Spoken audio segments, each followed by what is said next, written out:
నమస్తే నేను Chandana welcome to great Andhra ఇప్పటివరకున్న టాప్ స్టోరీస్ చూద్దాం ఏపీలో రియల్ ఎస్టేట్ లబోదిబో గాదే మావాడే అన్న టీడీపీ షాక్ ఇచ్చిన కొత్త ఎమ్మెల్సీ జగన్కు శత్రువులు ఎక్కడో లేరు కొత్తగా జనసేనలో ఆయన చేరేదేముందబ్బా ఈ నెలలోనే మెగా డిఎస్సి ఆంధ్రప్రదేశ్లో రియల్ ఎస్టేట్ వ్యాపారులు లబోదిబోం అంటున్నారు కూటమి అధికారంలోకి వస్తే రియల్ ఎస్టేట్ వ్యాపారం 3 పువ్వులు 6 కాయలుగా వెలుగొందుతుందని అంతా అనుకున్నారు వైసీపీ అభిమానులు కూడా అలా ఆశించిన వాళ్లలో ఉన్నారు రకరకాల కారణాలతో వైసీపీకి వ్యతిరేకంగా పనిచేసిన వాళ్లలో రియల్ ఎస్టేట్ వ్యాపారులు కూడా ఉన్నారు ఉదాహరణకు వెంచర్లు వేసి స్థలాలు అమ్ముకునే వ్యాపారులపై వైసీపీ ప్రభుత్వం పిడుగుపాటు నిర్ణయం తీసుకుంది ఏ వెంచర్లో అయినా 5% ప్రభుత్వానికి ఇవ్వాలనే ఆదేశాలు రాజకీయాలకు అతీతంగా రియల్ వ్యాపారులందరికీ కోపం తెప్పించాయి అలాగే స్థానిక వైసీపీ ప్రజాప్రతినిధులు రియల్ ఎస్టేట్ వ్యాపారుల్ని పెద్ద మొత్తంలో డబ్బు డిమాండ్ చేయడం కూడా జగన్పై కోపానికి కారణమైంది అలాగే ఇసుక విషయంలో అనాలోచిత నిర్ణయాలతో అపార్ట్మెంట్ల నిర్మాణాల్లో కూడా జాప్యం జరిగింది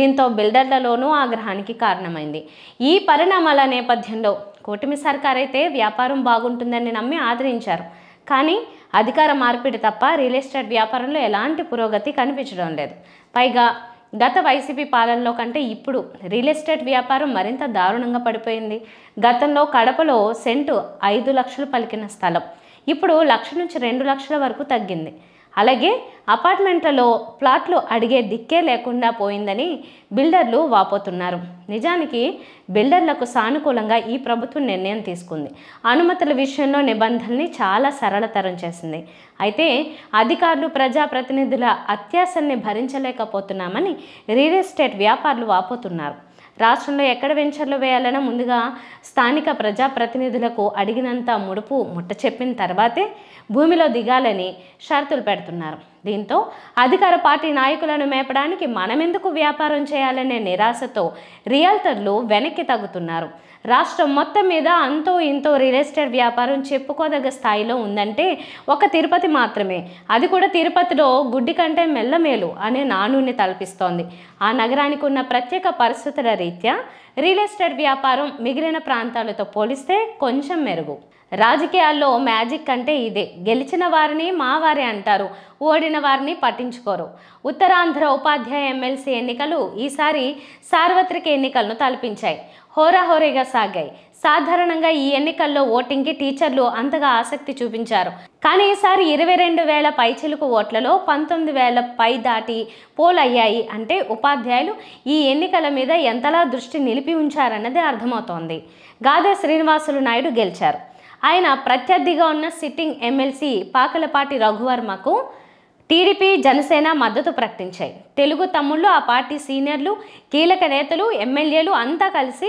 రఘువర్మ గెలుపు కోసం బాహాటంగానే కృషి చేశాయి ఒక విధంగా రఘువర్మ టీడీపీ అభ్యర్థి అన్నట్లుగానే హడావిడి చేశాయి కానీ ఫలితం చివరికి తేడా కొట్టింది అయితే దీని మీద మంత్రి అచ్చెన్నాయుడు మాట్లాడుతూ తమ పార్టీ రఘువర్మకు గాదే శ్రీనివాసులు నాయుడుకు మద్దతు ప్రకటించిందని కొత్త విషయం చెప్పి విస్మయపరిచారు తొలి ప్రాధాన్యత ఓటు రఘువర్మకు ద్వితీయ ప్రాధాన్యత ఓటు గాదికి వేయమని పార్టీ పెద్దలు చెప్పారని అచ్చెన్న వ్యాఖ్యానించారు తమ్ముళ్ళు సైతం రఘువర్మనే భుజాలకెత్తుకుని మోశారు తీరా రఘువర్మ ఓడి గాది గెలిచేసరికి ఏ గెలుపు అయినా మాదే అని టీడీపీ తన ఖాతాలో వేసుకునే ప్రయత్నం చేస్తోందా అన్నది తర్కించుకుంటున్నారు అయితే అచ్చెన్న మాటలకు కొత్త ఎమ్మెల్సీ గాదే స్పందిస్తూ టీడీపీ మాకు మద్దతు ఇచ్చిందా అబ్బే తెలియదే అని షాక్ ఇచ్చారు టీడీపీ మద్దతు ఇచ్చిందన్న దాని మీద తనకు కనీస అవగాహన కూడా లేదని కుండబద్దలు కొట్టారు తాను కేవలం ఉపాధ్యాయ సంఘాల మద్దతుతోనే గెలిచానని ఆయన స్పష్టం చేశారు దీంతో టీడీపీ ఎలా రియాక్ట్ అవుతుందో చూడాల్సి ఉంది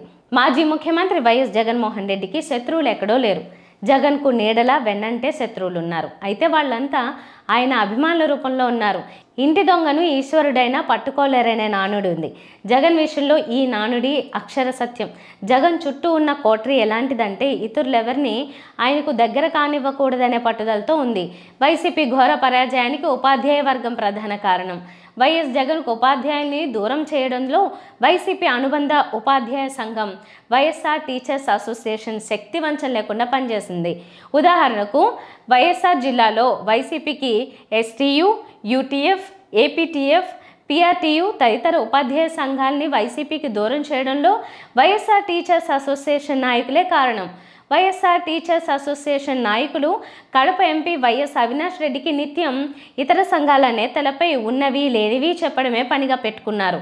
అవినాష్ రెడ్డి ఎలాంటి వాడంటే ఎవరేది చెబితే అది నమ్మి ఇతరుల్ని దూరం పెడుతుంటారని ఉపాధ్యాయులు ఆరోపిస్తున్నారు.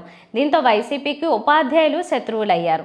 తమ రాజకీయ ప్రయోజనాల కోసం వైఎస్ఆర్ పేరుతో ఉపాధ్యాయ సంఘాన్ని పెట్టుకున్నారే తప్ప వైసీపీకి 1% కూడా ఉపయోగం లేదన్నది వాస్తవం.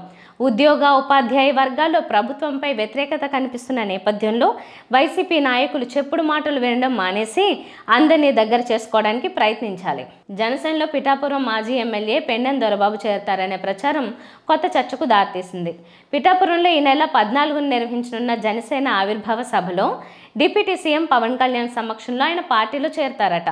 ఈ సందర్భంగా తాజాగా పవన్ను దొరబాబు తన కుటుంబ సభ్యులతో కలిసి భేటీ కావడం, పార్టీలో చేరాలన్న ఆకాంక్షలను వెల్లడించడం, అందుకు జనసేనాని గ్రీన్ సిగ్నల్ ఇచ్చారనడం హాస్యాస్పదంగా ఉందని అంటున్నారు. ఎందుకంటే 2024లో పిఠాపురం టికెట్ను సిట్టింగ్ ఎమ్మెల్యే అయిన పెండెం దొరబాబును కాదని వంగా గీతకు జగన్ ఇచ్చారు. దీంతో దొరబాబు అలకబున్నారు. ఎన్నికల సమయంలో దొరబాబును జగన్ పిలిచి మళ్ళీ అధికారంలోకి వస్తే ఎమ్మెల్సీ ఇస్తానని వంగా గీతకు సహకరించాలని కోరారు. అందుకు దొరబాబు తలూపారు.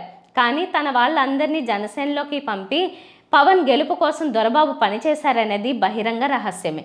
దొరబాబు జనసేనలో చేరుతారనే ప్రచారంతో పిఠాపురంలో జనం నవ్వుకుంటున్నారు. ఆల్రెడీ దొరబాబు జనసేనలో ఉన్నారు కదా, కొత్తగా చేరేదేముందబ్బా అని వెటకరిస్తున్నారు. డిఎస్సి నోటిఫికేషన్పై మంత్రి నారా లోకేష్ కీలక ప్రకటన చేశారు. ఏపీ శాసనమండలి సమావేశాల సందర్భంగా ప్రశ్నోత్తరాల సమయంలో డిఎస్సిపై సభ్యులు అడిగిన ప్రశ్నకు మంత్రి లోకేష్ సమాధానమిచ్చారు. ఎట్టి పరిస్థితుల్లో మార్చి నెలలో డిఎస్సి నోటిఫికేషన్ విడుదల చేయనున్నట్లు స్పష్టం చేశారు. గత టీడీపీ ప్రభుత్వంలోనే ఉపాధ్యాయ నియామకాలు చేపట్టామని గుర్తు చేశారు. తిరిగి ఈ ప్రభుత్వంలో ఉపాధ్యాయ భర్తీ ప్రక్రియ జరుగుతుందని వెల్లడించారు. వర్గీకరణపై త్వరలోనే 1 మ్యాన్ కమిషన్ నివేదిక ఇవ్వనుందని చెప్పారు. డిఎస్సి అనేది మీరు ఒక్కసారిగా చూస్తే గత ప్రభుత్వం ఒక్కసారి కూడా 5 సంవత్సరాల్లో ఒక్క డిఎస్సి కూడా వేయలేదు. ఎందుకు వేయలేదో ఆ సమాధానం చెప్పాలి అధ్యక్ష. డిఎస్సి విషయంలో ఒకసారి చూస్తే అధ్యక్ష, ఉపాధ్యాయుల నియామకంలో ఇప్పటికీ 1994 నుంచి చూస్తే అధ్యక్ష 2,60,194 పోస్టులు భర్తీ చేశాం అధ్యక్ష.